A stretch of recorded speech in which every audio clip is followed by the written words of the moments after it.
Hey folks, this is Dan Keldsen from PlexiCam.com and Next Future Today.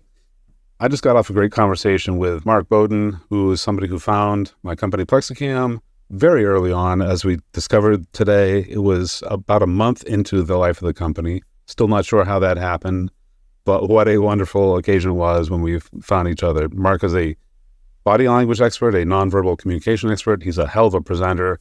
As it turns out, he has a performing arts background, which we talked a little bit about in this interview.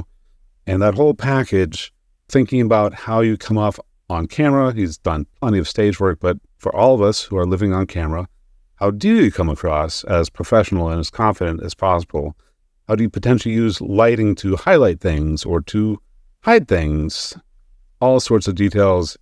He has surfaced just a ton of very subtle details in a lot of ways that you're probably not going to stumble on to yourself, but they can make such a big difference with really tiny aspects. He goes into a breakdown of how he sets up his room, which is fascinating, and I feel kind of foolish that I didn't recognize some of the tricks that he was employing there. But all of that, and specifically, how do you look better on camera? If you want to learn from anybody about this, it's going to be Mark Bowden, so let's take it away.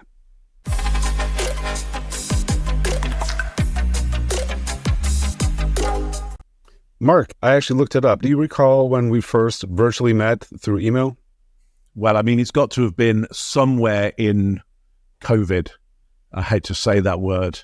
No, it was before right, because we met and we helped a lot of people with how to do this because it became essential, absolutely essential during that period to just about everybody in business, potentially, not far off anyway. So it's got to be around about that time. You know, that's 2020?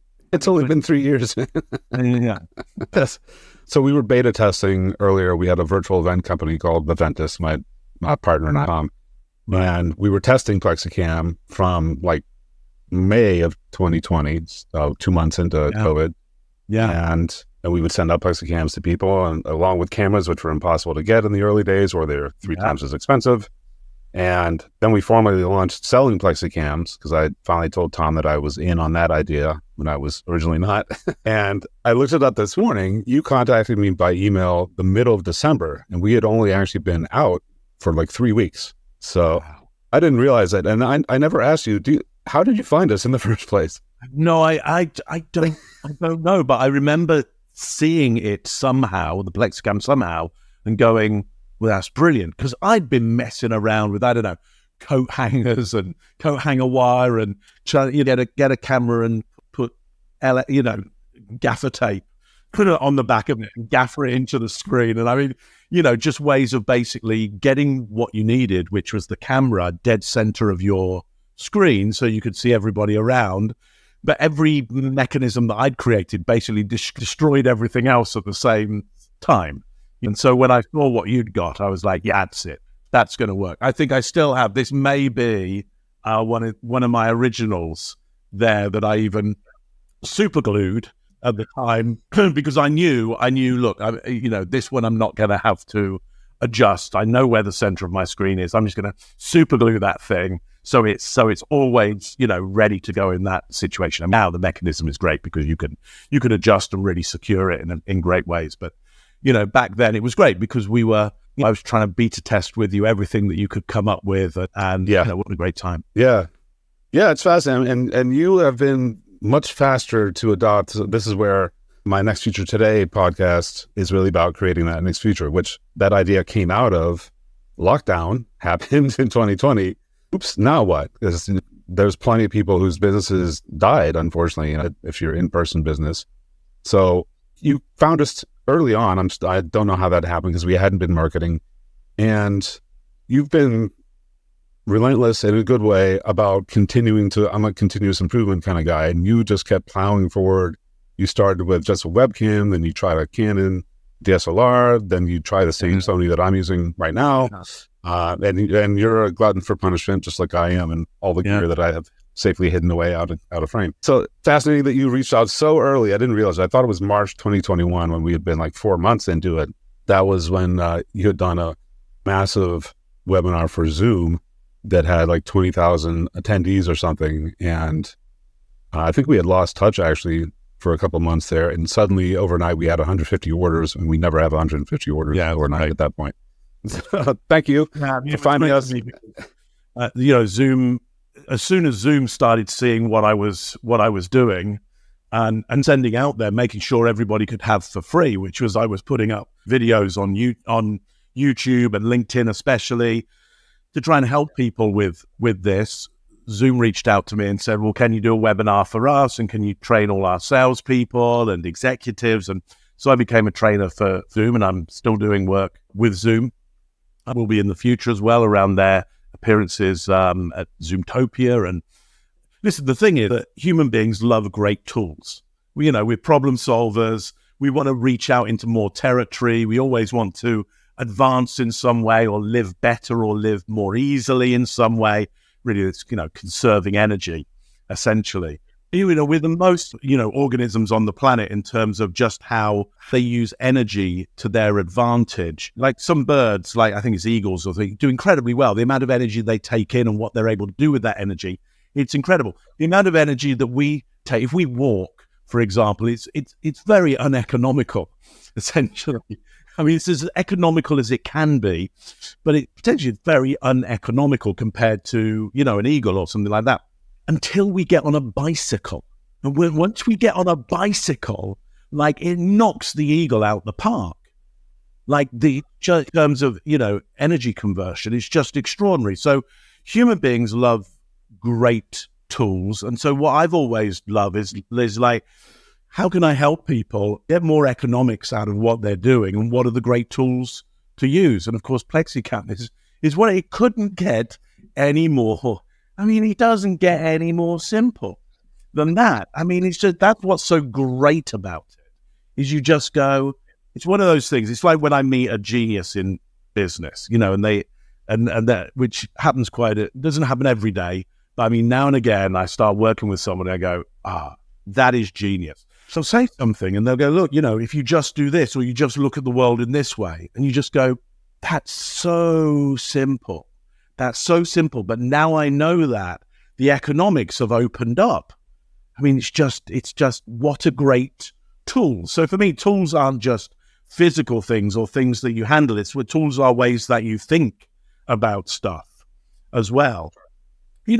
Placing your camera in the center of your screen, that's a tool. It's a way of thinking about where should the camera be, rather than it being, part of your laptop, essentially. Right. As I'd say often in my seminars, stop using your laptop as a laptop and start using it as a camera. And the moment you start using your laptop as a camera, you will look better on screen. Right. So yeah, I'm just interested in great tools, Yeah, no, I think it's wonderful. So one thing I wanted to hit is part of my affliction, my curse, my blessing. I don't know what it is. I'm very interested in how people ended up where they are now. And I'm curious, if we step back in time to 10-year-old Mark, was 10-year-old Mark interested in body language and nonverbal communication and being confident on stage? No, not really. 10-year-old Mark is interested in getting away with getting through school, given that I can't read or write very well. I'm just atrocious at it. And so I'm just trying to, get through all of that with as little pain as possible. I'm dyslexic, and so reading and writing isn't the same as for many other people out there. And at the time, a lot of stuff is judged on your reading and writing. So I'm getting judged as below the lowest part. I mean, just absolutely zero hope at all. But I find that I'm very good visually. Like I can work with visual images very well. I can read visual images really well. I can manipulate them. I can create visual imagery really well. I'm good with moving visual images as well. I'm good with big pictures as well. I'm good with being able to work out what's outside of the frame as well, and the possibilities outside of the frame. And I realized that this is relatively unique because nobody seems to be able to do it at the level that I can do that. And not that, people are going, hey, you are brilliant at this. You should follow this. What I realize is I can be given jobs to do, visual jobs to do, which get me out of having to be part of the classes that I'm going to fail at. So, for example, I remember a wonderful time of having just almost a week, or maybe even it might have been a glorious 2 weeks, of just working on my own outside the classroom, building down the corridor a whole bunch of what we call then freezes, so kind of still images. I think it was, this is Alice Through the Looking Glass, I think it was. And the school had decided, hey, we're going to, decorate the corridor with Alice Through the... So I created this whole 3D, and then it was big and it was impressive. And so, and a good 2 weeks work where the teachers, because, they had to produce something, good, realized I could just get him to do it and it'll be fantastic. And I, therefore, didn't have to be in class, didn't have to have that, that horror every day of just failure. Anyway, so again, it's not an obsession with visual image and moving pictures and how they speak to us and can influence and persuade us and ultimately change our minds, change our behaviors. It was a necessity. I can't think who said it, but necessity is the mother of invention. And that's why it was the necessity of showing people, hey, this is how you show up in front of a camera day after day after day after day. It was the necessity of COVID that was doing that. I mean, that's why so many businesses fail. They're not speaking to a necessity. They're speaking to, well, it would be nice, wouldn't it? Yeah, right. Economics don't have a lot of time for nice. They have a lot of time for necessity. Tools don't have, human beings don't have a great deal of time for tools that are nice.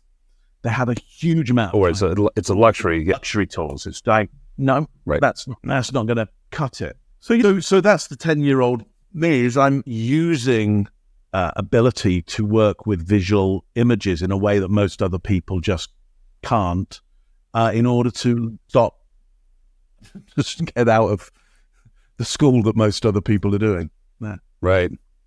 Yeah, I had no idea. Thank you for sharing that. That's when I ask questions like that, can be potentially dangerous. Thank you for indulging me in that little trip. I hadn't realized. Normally I live on LinkedIn, which is part of the reason I pay so much attention to what you're doing. For some reason, I did not notice that when you went to university, you spent 4 years doing performing arts.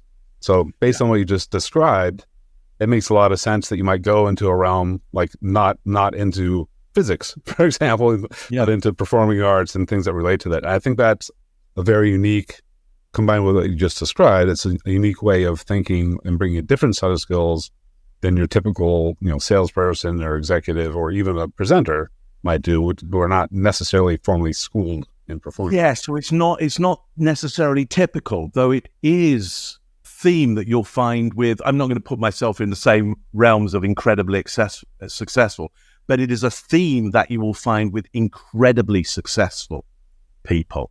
For example, you worked alongside Jamie Oliver, Richard Branson, on some ideas around dyslexia and how that is a skill. Well, a skill that the workplace will need in abundance in the future, because the tasks will become mechanized, essentially.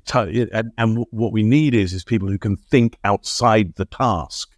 The creators of great tools, be they the tools of ideas or the inventions of the future, because other things will be able to do some of the more task-based stuff. Not that I have a problem with task. I would like nothing more just to put up shelves. I love putting up shelves and getting them really level. And that for me would be a great, if I could make enough money just putting up shelves, I would do that, because there is nothing better than a straight shelf as far as I'm going. And, at the end of a short amount of time going, I put that up. There was no shelf there before I came, and now there is a shelf. And there's nothing better, like shelves work. I mean, everything now above the ground, where it wasn't above the ground. It's like, and now I can put my books up, or my flowers up, or my saucepans up, or whatever. Anyway, so it is. It's maybe not dyslexia is an arts, an appreciation of arts or learning about the arts, be they more humanities or fine art, whatever it might be, may not be the norm that we've seen in the past. Though I would challenge you that if you look at some incredibly successful people within business, you'll find that their neurology is not the norm. The type of neurology they have is not the norm. You'll find a lot of dyslexia and all kinds of other, non-typical neurotypes in there. We're now, I'm hearing a great deal that you are now getting more arts degrees in the leaders of companies than you're getting business degrees. So that may be true or that may be, but, well, I mean, I got no problem what the degrees are. I mean, we had some engineering degrees at one point, and that was like the norm. And there's upsides and downsides to everything, but it's like, what does the world need? What does the world need right now? Well, one thing that I would say that some arts training can do is give you the ability to, my mind and the way I've been trained and the way I've investigated and the tools that I use are these dual tools of a systematic approach to developing ideas and altering the world. It's just my university degree for 3 years was it was performing arts, fine art of a type, utterly systematic.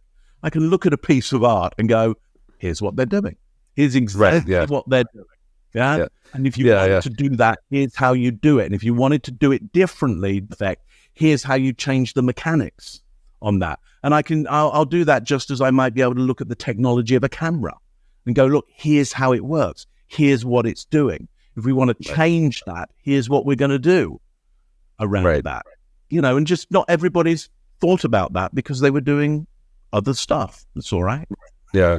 I think it's one of the things that I appreciate is like the carving that you have on the wall behind you, which I saw something very like that. I sent you a photo from the Isabella Stewart Gardner Museum in Boston, is where I am.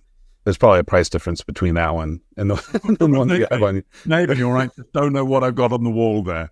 Yeah, you might want to check that. Might want to get that value. Yeah.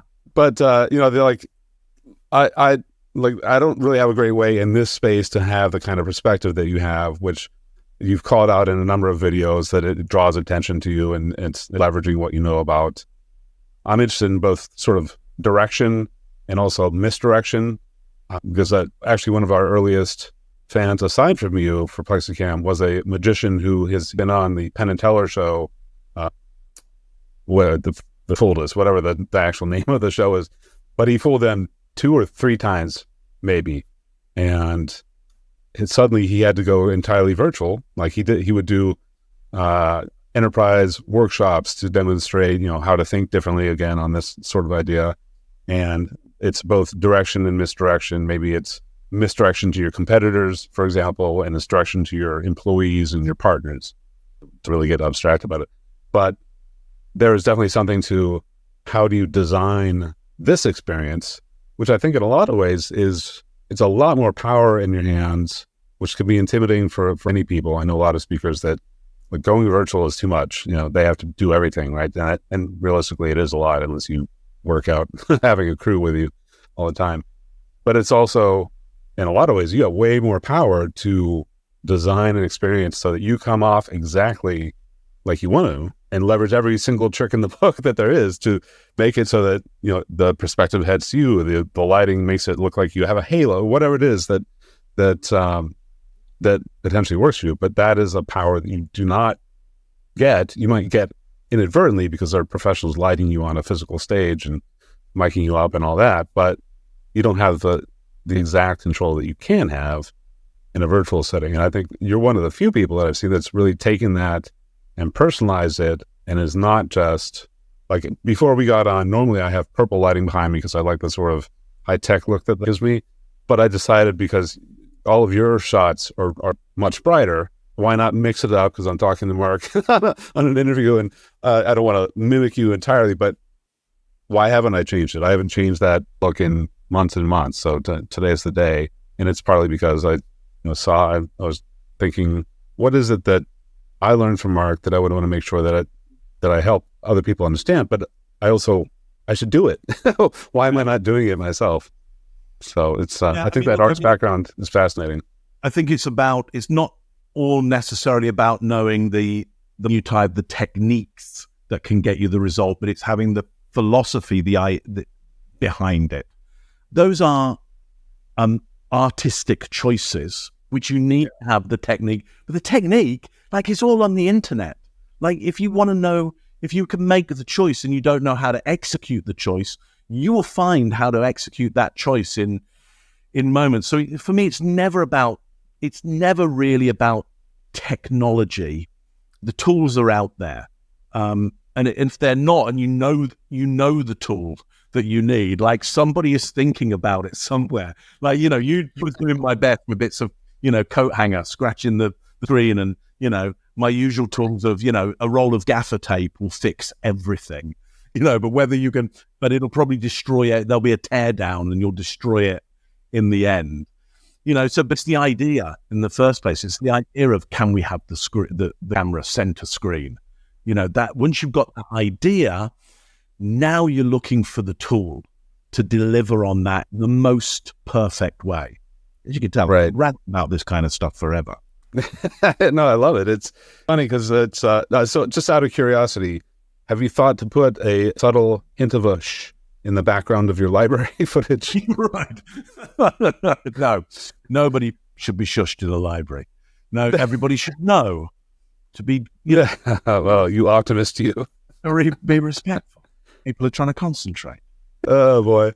Yeah, I knew some of that because you've done videos about this. I'd forgotten about your library setting, and it is interesting because a lot of those backdrops are so bad, or like green screens, if you don't have awesome lighting, they look terrible because it's just freaking out all over your head, and God forbid you have long hair or curls or anything like that. It's just something's clearly wrong, and it doesn't pull it off, which is why well, again, Hollywood lighting is different. That's technique. So, right. That's not knowing, look, what do we want? What do we want the audience to focus on and see? And what do we want in the background? So if it's in the background, put it a long way away, as far away as possible. Okay, as far away as possible. And don't light it very well. If it's not real, don't light it very well. Yeah. Because people will see that it's not real. So light the things that are real incredibly well. Just knowing what to light and what not to light, where to put light, where to put the camera. This stuff is all available. Or watch my videos, because I've managed to, bring it down to, look, here's the effect you're trying to get. Here's how simple it can be. Here's exactly what to do around that. Yeah. Well, so and we're going to run out of time here, but eye contact with what basically brought us together and finding a tool. It is funny that, especially early on, the main feedback that we got from professional speakers, because that was who found us first, partly because we know so many and we would see them. But why didn't somebody else invent this already? Which is funny because it's not very complicated. Once you find it, so tools don't have to be complicated. And I think, as we've already discussed, it's not about the tool. The tool is just, it is an instrument that lets you do something else. And then once you have that going, so that you're not discrediting yourself because you're talking to people over here or down here, or there's so many people that I know that are super bright. They might be incredibly wealthy, but they'll come on screen with me on a laptop that's pointed straight up their nose. And, I can't see your brains from there. So just demonstrate them by putting the camera up so it's looking you straight in. And then just that little thing, it seems subtle, and it still amazes me. I mean, so now we're 3 years into this business. There's still so many people that they don't see that as a problem. So we certainly can't help them solve it, which is a shame, because it's such a simple thing to solve. And then you can go on about continuing to be an awesome salesperson or CEO or product manager or whatever it happens to be. So it's to round it out. Yep. No, it's not going to. Being good at this isn't going to be for everybody. being the best at this isn't going to be for everybody, because not everybody is in a very competitive market. Okay? But if you've got a competitor, yeah, and you understand that if you in that marketplace can raise the dopamine and oxytocin of the person that you're trying to connect with in order to do more business with them or do business with them, and that just by looking down a camera, yeah, just by looking down, you're raising other people's dopamine and oxytocin, and that work is being done. And you stand statistically, scientifically, more chance of that person feeling good, not only about you, but everything that you say, including your products and service. So if you have a monopoly right now, or you own the company and you can never lose, yeah, I have no idea why you're watching this. Zero idea. Yeah, this isn't for you. But if you're in a marketplace which is competitive, yeah, it would be slightly foolish not to pay massive attention to how you show up in front of people, because it's an easy win. Like, it's an easy win against your competitors. Definitely, we're going to have you back. I do want to talk about the business of content creation, but to round this out, I like to, if people have not made any investment, or they have not really done anything about, how do they come off on camera? What's the one thing that they should do that would change how they're going to be perceived by tomorrow? Logitech Brio, PlexiCam. Like, relatively speaking, cheap as chips, to use one of Jamie's phrases. Cheap as chips. Jamie's great because it's all about picking something which is good and doing it properly. Like, this is cheese on toast, okay? Done properly. Put that little system together, and it's such a good camera for low light, and just making the best out of whatever you've got, and bring it, and getting your screen up to eye level, yeah, and being able to see what's happening around you, yeah, that, making your laptop into a good camera, yeah, and bring that camera to eye level, and the tools for that, if you don't already have them, PlexiCam, Logitech Brio, best money you'll ever spend. There you go. Yeah, I think that's an awesome starting kit. I wish it hadn't taken as long in the history of the world to get to the point where that combination existed. You couldn't get terrible webcams. Do you remember you couldn't get hold of a Logitech Brio? Look, if it's a nice, simple tool, yeah, it must work out the box. The features that are what you're buying that tool for, yeah, must work every time. Otherwise, you're putting a barrier between you and the connection. We could come to this more when in content creation, Dan, because one of the things you have to do in content creation is find your system to eradicating the barriers to making content. That's the key. We'll talk more about that. Exactly. Yeah. Awesome. Well, yeah, so we could talk all day long and cover all sorts of interesting things, and be great fun for all of us, but we should also go on about our days, probably. People need to go back to work, Yeah, get something done. Don't just listen to us. Or at least something else, So what's the best place for people to get in touch with you to find out more?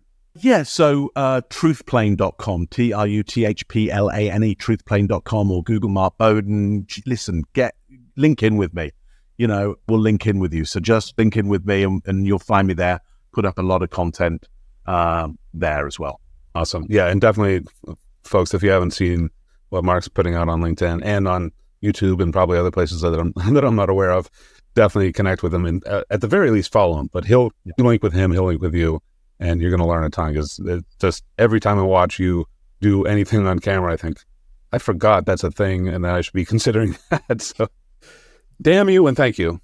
No, my pleasure. My pleasure, Dan. Awesome. Thanks, Mark. Yeah.